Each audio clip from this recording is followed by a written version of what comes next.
பகவான் கொடுத்த அறிவை பகவத் கைங்கரியத்தில் சிறப்பாக பயன்படுத்த வேண்டும். அதற்குண்டான அடிப்படை தகுதிகள் உங்களிடம் இருப்பது அடியேனுக்கு மிகவும் பெருமையாக இருக்கிறது. உங்களைப் போன்ற இளைஞர்களால் சம்பிரதாயம் இன்னும் பல்லாயிரம் ஆண்டுகளுக்கு நீடூடி வாழும்.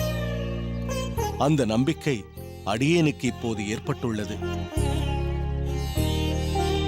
அடியேனை எப்போது காண முடியுமோ என்று நீங்கள் இருவரும் ஏங்கியதாக கேள்விப்பட்டேன். அதற்காகத்தான் அடியேனே உங்களை தேடி இங்கு வந்தேன்.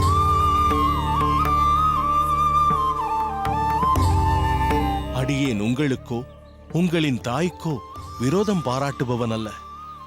அதே சமயத்தில் சாஸ்திர தர்ம விஷயத்தில் விரோதமாக நடப்பவனும் அல்ல.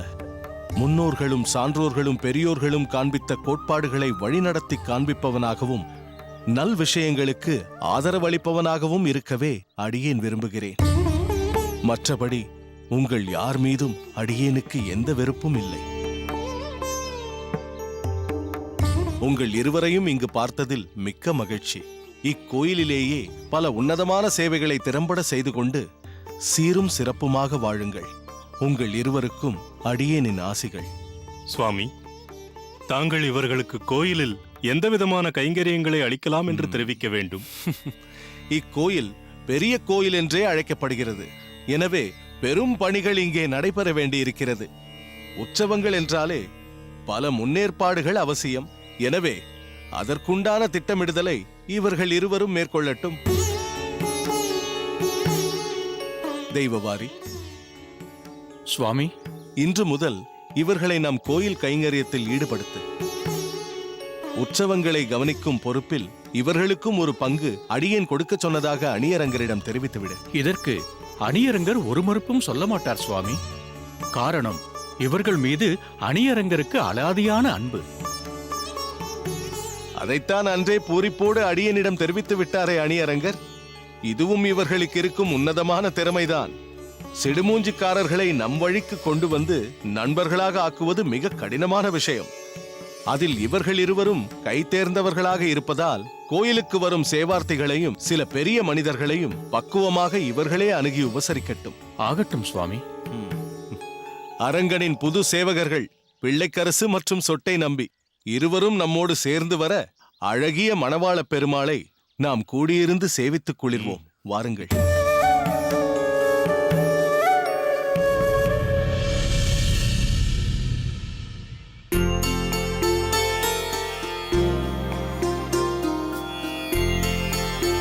நாலூரான், இந்த ஊருக்கு வரும்பொழுதெல்லாம் முதலில் பெருமாளை தரிசித்த பின்புதான் மற்ற வேலையை மேற்கொள்வேன். இவரை தரிசித்து வந்தால் நாம் எண்ணிய காரியம் சித்தியடையும் என்பது ஐதீகம். எஜமான், அப்படி பார்த்தால் பொதுவாக எல்லா கோயில்களுமே ஏதாவது ஒரு சித்திக்கு பிரசித்தி பெற்றதாகத்தான் இருக்கும். நாம் எதை நாடுகிறோமோ அதற்கு தகுந்த கோயிலை தேர்ந்தெடுக்கிறோம். அது உண்மைதான். ஆனால் அடியின் கோவில்களுக்கு செல்வது மன அமைதிக்காகத்தான். அதனால் எந்த கோவில் என்பது பிரதானம் அல்ல. தவிர அடியேன் எந்த ஊருக்கு சென்றாலும் முதலில் அந்த ஊரில் உள்ள பெருமாள் கோவிலுக்கு சென்ற பின்புதான் மற்ற வேலைகளை துவங்குவேன்.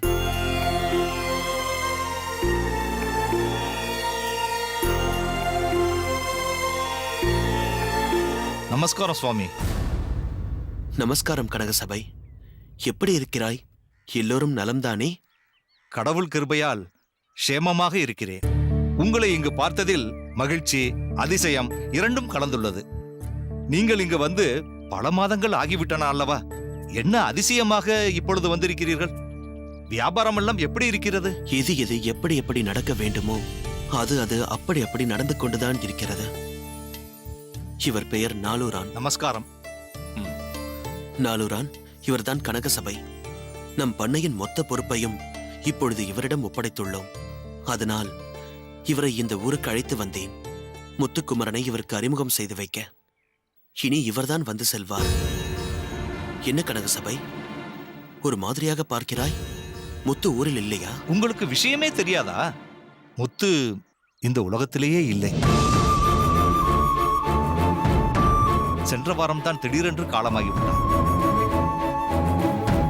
எப்படி எப்படி இந்த துச்சம்பவம்? மரணம் என்பது எப்பொழுது எப்படி வரும் என்று யாராலும் கணிக்க இயலாது. ஒரு பெரிய வியாபாரத்தை வெற்றிகரமாக முடித்த சந்தோஷத்தில் எல்லோருக்கும் விருந்து படைத்துக் கொண்டிருந்தான். அது மட்டுமல்ல, அவனுடைய கல்யாணமும் நிச்சயிக்கப்பட்டு இருந்தது. அதனால் அங்கிருந்த எல்லோருமே இரட்டிப்பு சந்தோஷத்தில் இருந்தார்கள். எல்லோருடனும் சிரித்து பேசிக் கொண்டிருந்தவன் திடீரென்று அப்படியே சரிந்து விழுந்து விட்டான். அத்துடன் மூச்சும் நின்று விட்டது. சில சமயங்களில் காலதேவன் மிகவும் குரூரமானவன் என்று நினைக்க தோன்றுகிறது. இப்படிப்பட்ட மரணங்களை பார்க்கும் பொழுது அவன் குடும்பத்தினர் எல்லோருக்கும் அது பெரிய அதிர்ச்சியாக இருந்தது. குறிப்பாக முத்துவின் தந்தைக்கு. ஏனென்றால் முத்துவின் தந்தைதான் அந்த மொத்த வியாபாரத்தையும் கவனித்துக் கொண்டிருந்தார். அது உங்களுக்கும் தெரியும். சொல்லப்போனால் அன்று விருந்து படைத்த பொழுது உங்களை பற்றிய பேச்சும் வந்தது. முத்துவின் தந்தைதான் உங்களை பற்றி வெகுவாக பாராட்டி போற்றி பேசிக் கொண்டிருந்தார். நேர்மையாகவும் அதே சமயம் வெற்றிகரமாகவும் வணிகம் செய்ய வேண்டும் என்றால் கூரேசனை பின்பற்ற வேண்டும் என்று உங்களை சிலாகித்து கூறினார். சொல்லி வைத்தார் போல் நீங்களும் இப்பொழுது வந்திருக்கிறீர்கள். முத்துக்குமரனின் தந்தையை பார்த்துவிட்டு போங்கள், ஆறுதலாக இருக்கும். கேட்கவே மிகவும் வேதனையாக இருக்கிறது. ஐயா, இதில் மேலும் கொடுமையான விஷயம் என்னவென்றால், முத்துக்குமரன் ஒரே மகன். அப்பொழுது அந்த தந்தையின் மனம் என்ன பாடுபட்டு கொண்டிருக்கும் என்று யோசித்து பாருங்கள். ஒரு வார காலமாக துயரத்தின் உச்சியில் இருக்கிறார். பித்து பிடித்தார் போல் இருக்கிறார். ஔவையார் சொல்லியிருக்கிறார், கொடுமையிலும் கொடுமை இளமையில் வறுமை, அதனினும் கொடுமை இளம் பிராயத்தில் இருக்கும் மகனை பறிகொடுப்பது. புத்திர சோகம்தான் எல்லாவற்றையும் விட கடுமையான கொடுமையான சோகம். சரியாக சொன்னீர்கள். ஒரு வாரம் முன்பு வரை அந்த வீடு குதூகலமாக இருந்தது. இன்று களையிழந்து சூனியமாக இருக்கிறது. என்ன பணங்காசு இருந்தோம், சொத்து பத்துக்கள் இருந்தோம், என்ன பிரயோஜனம்? அதை ஆண்டு அனுபவிக்க அவனே இல்லையே. மரணம் என்பது என்றாவது ஒரு நாள் எல்லோருக்கும் சம்பவித்தே தீரும். நோய்வாய்ப்பட்டு இறந்தால் அது ஒரு விதமான சோகம், எதிர்பார்த்த சோகம். ஆனால் இதுவோ விவரிக்க முடியாத துன்பம்.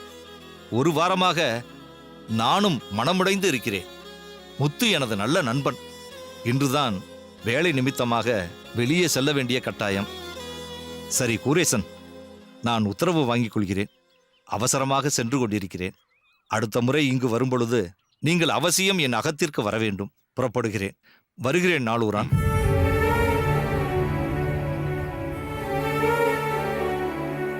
எஜமான், நாம் உடனடியாக அந்த முத்துக்குமரன் அகத்திற்கு செல்வோம். அவன் தந்தையை சந்தித்து ஆறுதலாக 4 வார்த்தைகள் கூறிவிட்டு வருவோம். மற்றதை பிறகு பார்த்துக் கொள்ளலாம். என்ன எஜமான், என்ன சிந்தனை? இல்லை, இப்பொழுது அவரை சந்திக்க வேண்டாம். தந்தை மகன் இருவருமே அடியேனுக்கு மிகவும் வேண்டப்பட்டவர்கள். இப்பொழுது அடியேன் அவரை சந்தித்தால் அவருடைய வேதனைதான் அதிகரிக்கும். அந்த வேதனையை அவருக்கு அளிக்க அடியேன் விரும்பவில்லை. நீ கூரத்திற்கு போ, அடியேன் பின்பு வருகிறேன். நான் எப்படி தனியாக செல்வது? சின்ன எஜமானி அம்மா என்னை உங்களுக்கு துணையாக அனுப்பியிருக்கிறார். சேர்ந்துதான் திரும்ப வேண்டும். அடியேன் எப்பொழுதும் இங்கு தனியாகத்தான் வருவேன்.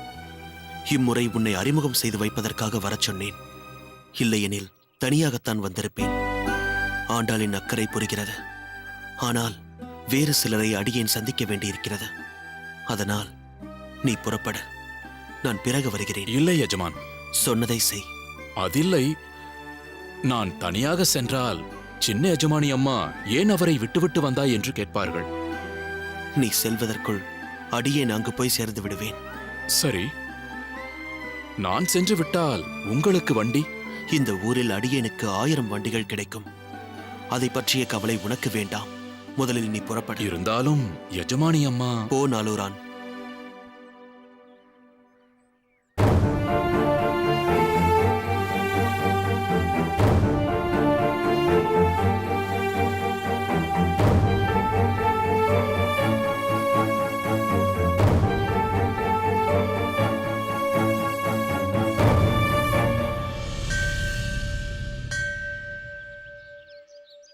திருக்கச்சி நம்பிகளே, தாங்கள் நேற்று பல பாசுரங்களை வரதனுக்கு முன் சேவித்து கவரி வீசிய போது ஓர் முக்கியமான பாசுரம்.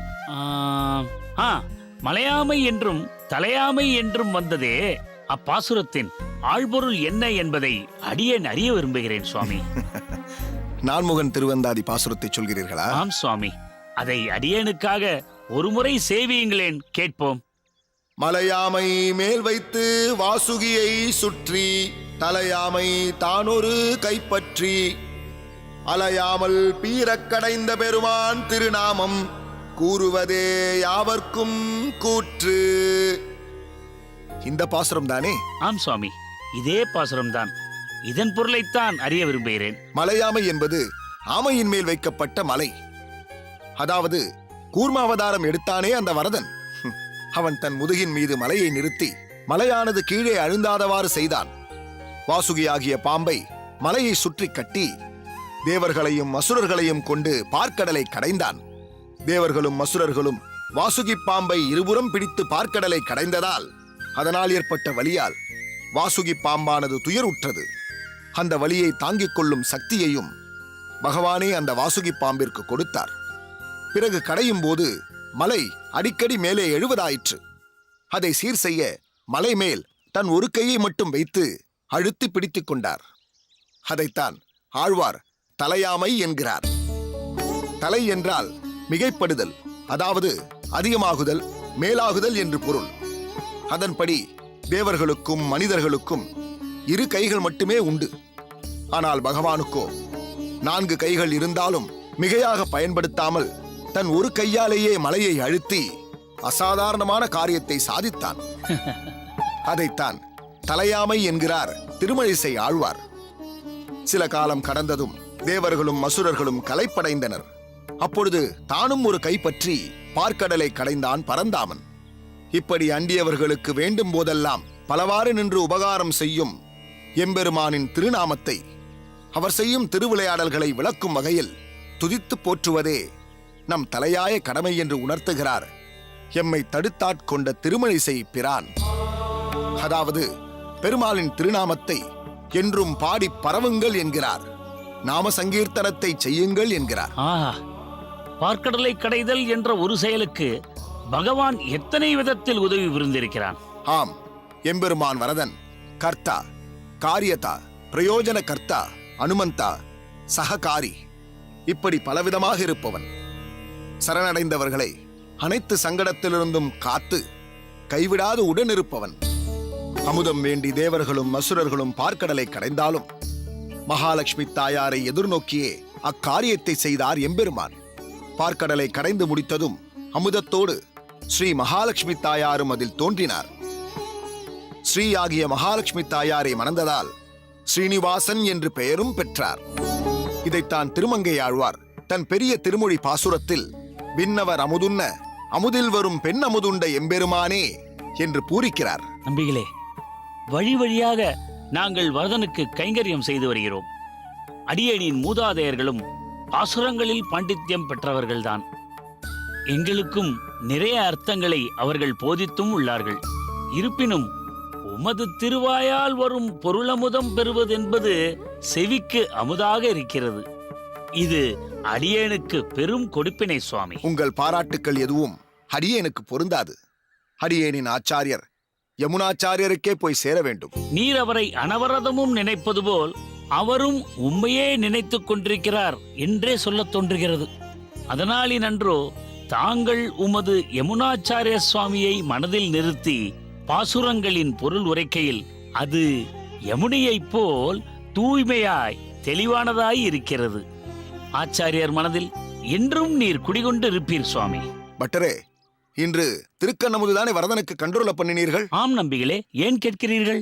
அதை கொண்டு வாரும். வாய்க்கு இனிப்பு பலகாரத்தை தான் இட வேண்டும். ஏன் சுவாமி, நீங்கள் சொல்வதின் அர்த்தம் அடியேனுக்கு புரியவில்லையே. அங்கே பாரும், புரியும். ஆச்சாரியர் அடியேனே நினைத்துக் கொண்டிருப்பார் என்று சொன்னீர்களே. ஆச்சாரியர் திருமாளிகையில் இருக்கும் ஒரு உயர்ந்த சீடரும் பாகவதோ உத்தமரான ஒருவர்தான் நம்மை தேடி வந்து கொண்டிருக்கிறார். சுவாமி, வரவேண்டும் சுவாமி. இந்த அடியவனின் வந்தனத்தை தயை கூர்ந்து ஏற்றுக்கொள்ள வேண்டும். வந்தனம் நம்பிகளே. என்ன இது? பேரருளாளன் அருள் பெற்ற திருக்கச்சி நம்பிகள் இவ்வளவு சிரம் தாழ்ந்து அடியேனை வணங்குவது தகாது. நிச்சயம் தகும் சுவாமி. உயர்ந்த பாகவதோ உத்தமரான தங்களுக்கு அடியேன் ஒரு வண்டிக்காரனாக சிறு சேவை செய்ததால் தானே கிடைப்பதற்கே அரிதான மோட்சத்தை அடியேனுக்கு அளிப்பதாக அந்த வரதன் வாக்குறுதி கொடுத்தான். பிறப்பு இறப்பு எனும் கடுமையான சூழலிலிருந்து அடியேனை காத்த உத்தமரான தங்களின் பாதம் தொட்டு வணங்கி வரவேற்பதே அடியேன் செய்திருக்க வேண்டிய பொருத்தமான செயல். ஆனால் கோயில் பகுதியானதால் அடியேன் அதை செய்ய துணிவில்லாமல் தயங்கி நிற்கிறேன் சுவாமி. என்ன திருக்கச்சி சுவாமிகளே, சுவாமிகள் யாரென்று சொல்லாமல் ஏதேதோ புதிர் போட்டுக் கொண்டிருக்கிறீரே. பட்டரே, இந்த ஆச்சாரிய சீலரை இன்னுமா தாங்கள் யாரென்று உணரவில்லை? இவர்தான் சாக்ஷாத் திருக்கோஷ்டி நம்பி சுவாமிகள். ஆ? வரவேண்டும் வரவேண்டும் திருக்கோஷ்டி நம்பி சுவாமிகளே. தங்களுக்கு இந்த கடையேனின் அனந்தமான வந்தனங்கள். தங்களின் உயர்வை பற்றி திருக்கச்சி சுவாமிகள் சிலாகிக்காத நாளே இல்லை என்று சொல்ல வேண்டும். தங்களை நேரே தரிசித்ததில் மட்டற்ற மகிழ்ச்சி அடியேனுக்கு. மகிழ்ச்சியோடு அடியேன் ஆச்சரியமும் அடைந்திருக்கிறேன். இப்பொழுதுதான் ஆச்சாரியரை பற்றியும் அவரின் ஆத்மார்த்தமான சீடர்களை பற்றியும் பேசிக் கொண்டிருந்தோம். தாங்கள் இங்கு எழுந்துள்ளி விட்டீர்கள். அடியேனின் கண்களை அடியேனாலே நம்ப முடியவில்லை. தங்களின் வருகையால் அத்திகிரி அருளாளனும் பேருவகை அடைவான்.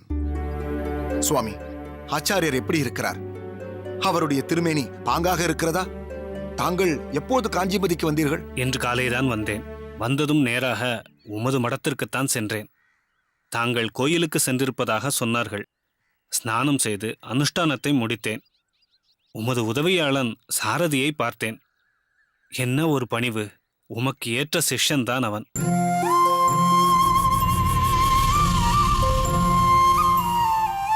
ஊரேசன் மீண்டும் வியாபாரத்தில் ஆர்வம் எடுத்துக்கொள்வது வரவேற்கத்தக்க விஷயம். அன்றே உன்னிடம் சொல்லி இருக்கிறேனே, ஓரிரு தினங்களில் சரியாகி விடுவான். அசதி அதிர்ச்சிதான் காரணம் என்று. நல்லபடியாக போய்விட்டு வரட்டும். இந்த ஒரு முறைதான் அடியேன் போகப் போகிறேன். காட்டு.